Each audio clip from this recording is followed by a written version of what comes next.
अद्भुत मंगल आगारे। जैसे वत नर होत हैं भव सागर से पार।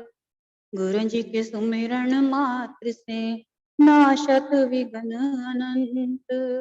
तासे सर्व आरंभ में ध्यावत है सब संत।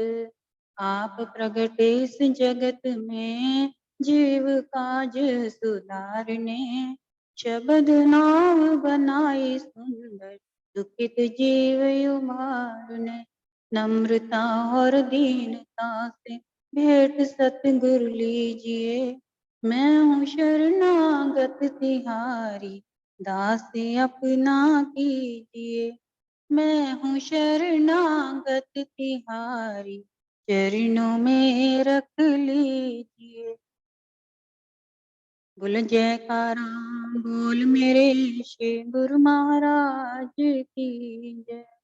तो भाग्यशाली गुरुमुख सज्जन मंडली अपनी समस्त चित्तवृत्तियों को एकाग्र करते हुए अपना ध्यान अपने मन मंदिर में बसाते हुए श्री श्री परमहंसों की ओर लगाते हुए श्रद्धा प्रेम सहित मीठे स्वर में बोली जयकारा बोल मेरे श्री गुरु महाराज की जय। सेवक कुंभ कुम्हार गुरु घड़ घड़ कड़े कोट। सतगुरु अंदर हाथ दे बाहर मारे चोट। सेवक कुंभ कुमार गुरु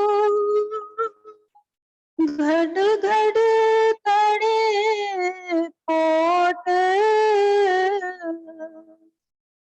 सतगुरु अंदर हाथ दे ऊपर मारे चोट। गुरुमुखो, ये जो आपने अभी सुना इसका अर्थ कि सतगुरु हमारा देखा जाए तो कुम्हार है। जिस प्रकार से कुम्हार बर्तन बनाता है वो भले ही ऊपर से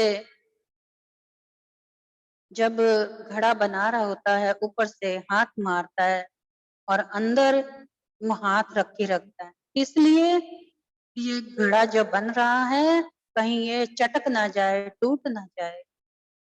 यानी कि इसी प्रकार जो सेवक होता है वो कुंभ है, यानी कि वो घड़ा है, और कुम्हार सतगुरु हैं जो ऊपर से चोट मारते हैं और अंदर से हाथ रख के रखते हैं।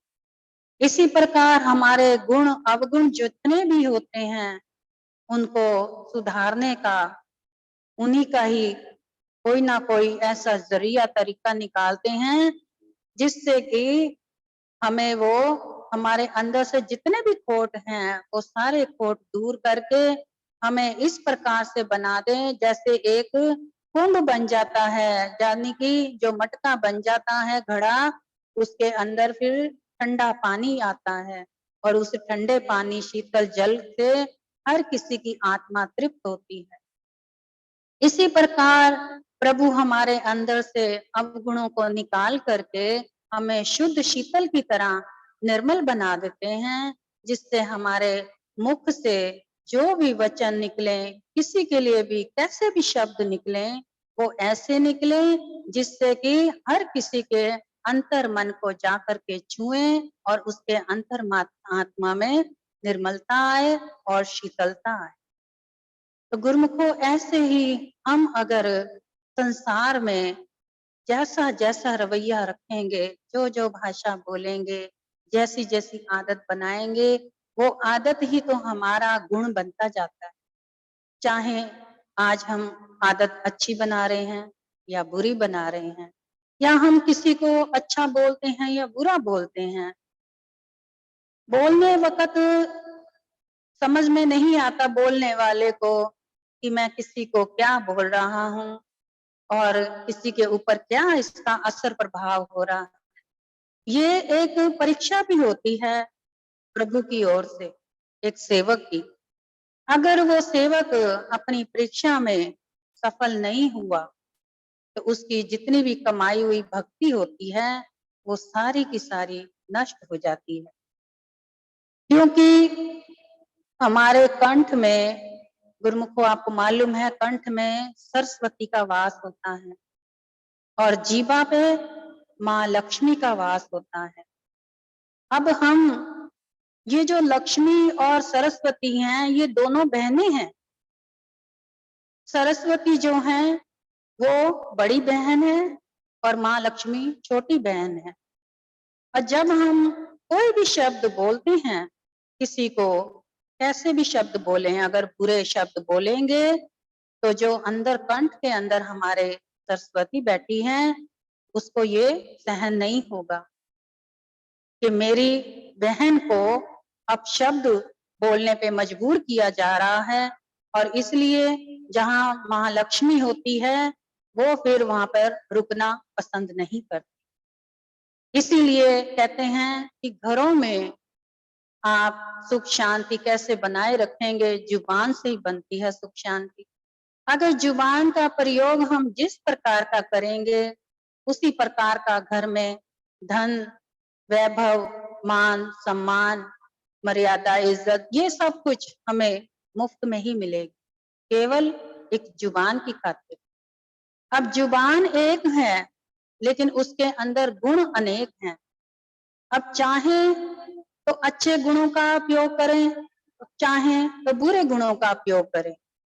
अब आप अपने ज्ञान के ऊपर निर्भर करता है कि आपके अंदर जितना जैसा ज्ञान होगा आप वैसे ही गुणों का उपयोग करेंगे। और आपका ज्ञान भी कैसा होगा, जिस प्रकार के आपके अंदर विचार आते रहेंगे दिन भर के, उन विचारों द्वारा ही आपका ज्ञान प्रकट होता है।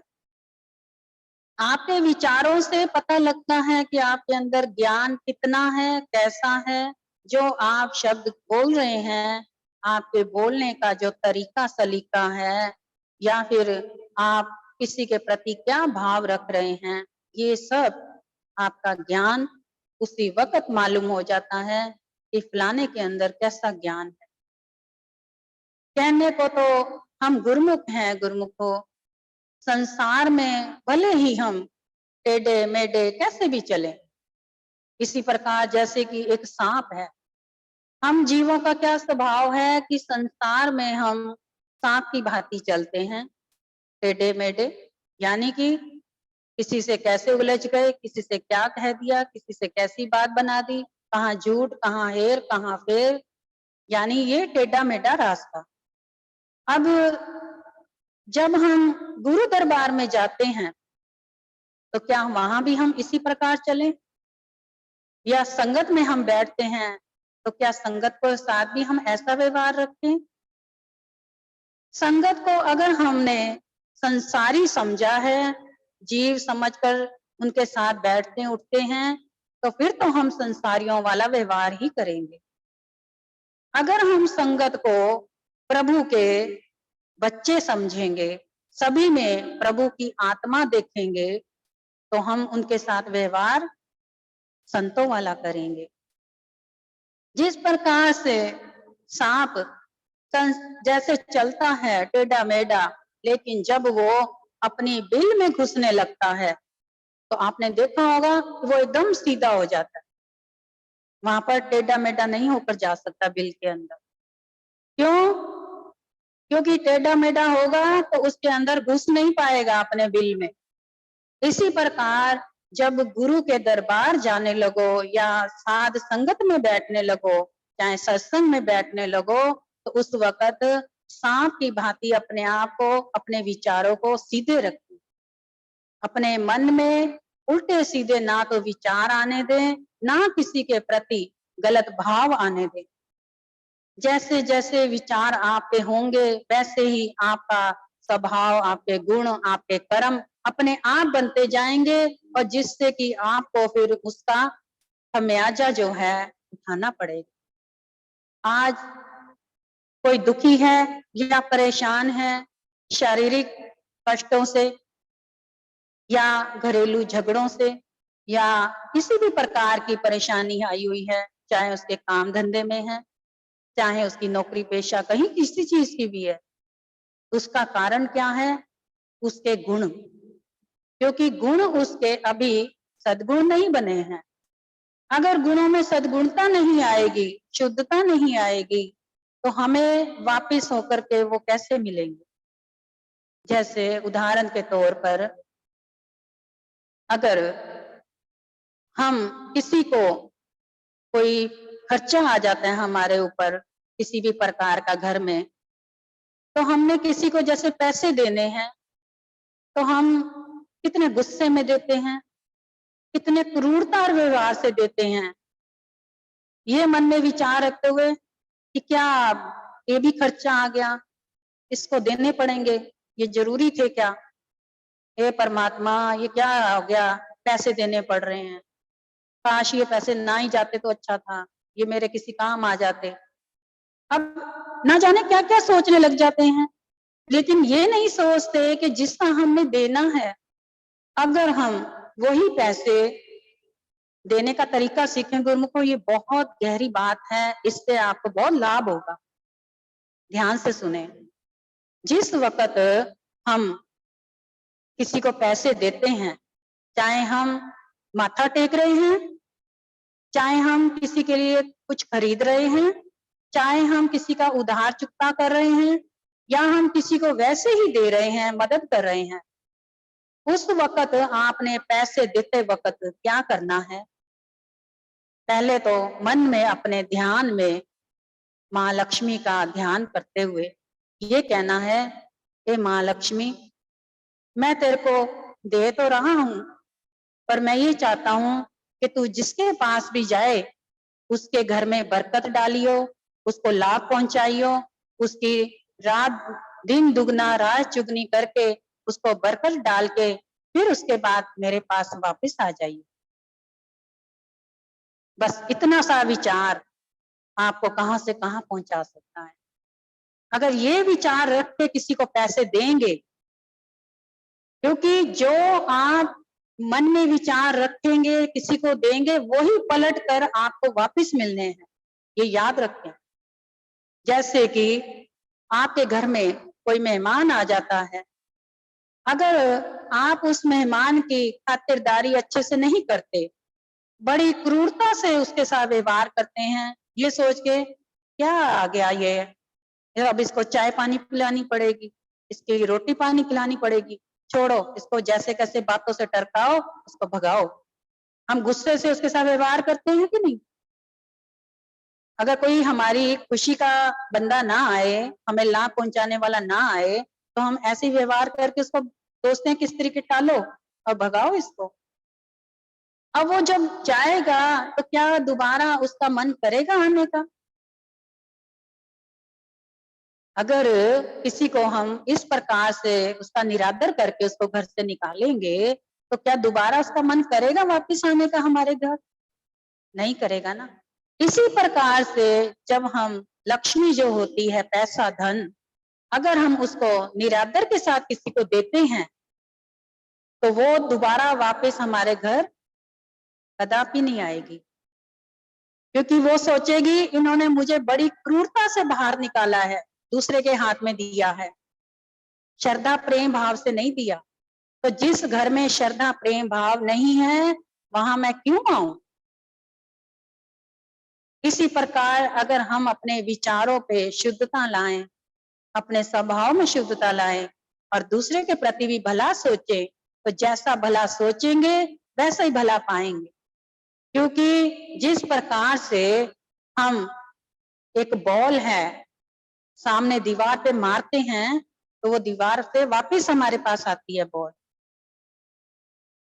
इसी प्रकार हमारे जो विचार हैं सामने वाले के प्रति जिस प्रकार के होंगे, उसके अंदर जैसे जैसे जा रहे हैं, उसी प्रकार उसके अंदर भी हमारे प्रति वैसे ही विचार बनते जाएंगे और वही वापस हमें लौट के आएंगे। जैसा अपने मन का साध लेंगे वैसा मन साध जाएगा। कई बार गुरुमुख निराश हो जाते हैं, परेशान हो जाते हैं, कोई बीमारी से पीड़ित है, कोई कैसे। तो इसमें भी आपके कर्म होते हैं जो सामने आते हैं, लेकिन उस कर्मों के साथ साथ परीक्षा भी होती है।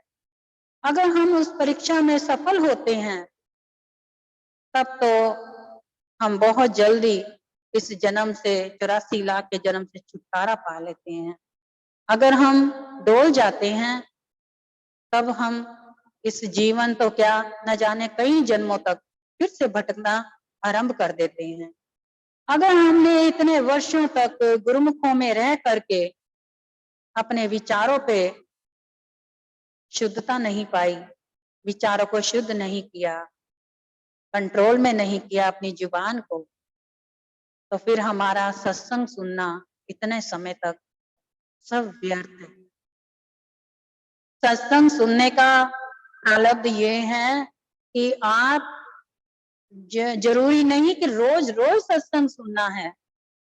अगर आपको हफ्ते में 2 सत्संग भी मिल जाएं रूहानियत के, आप उन सत्संगों पे अमल करें।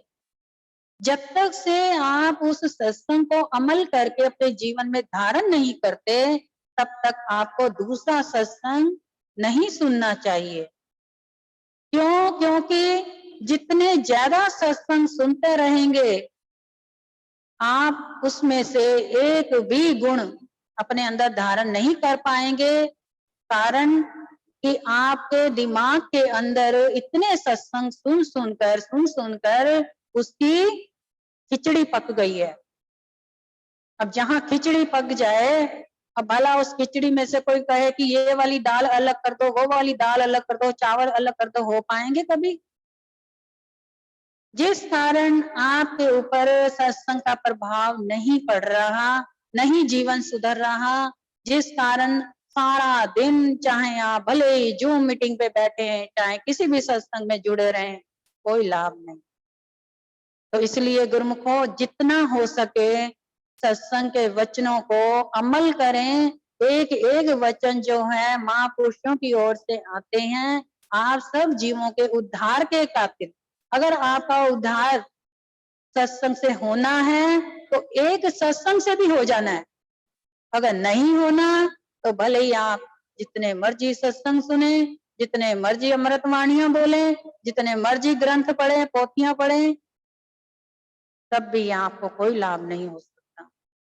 अगर आपके अंदर लाभ हुआ है तो आपका लाभ कहाँ से पता लगेगा? आपके व्यवहार से।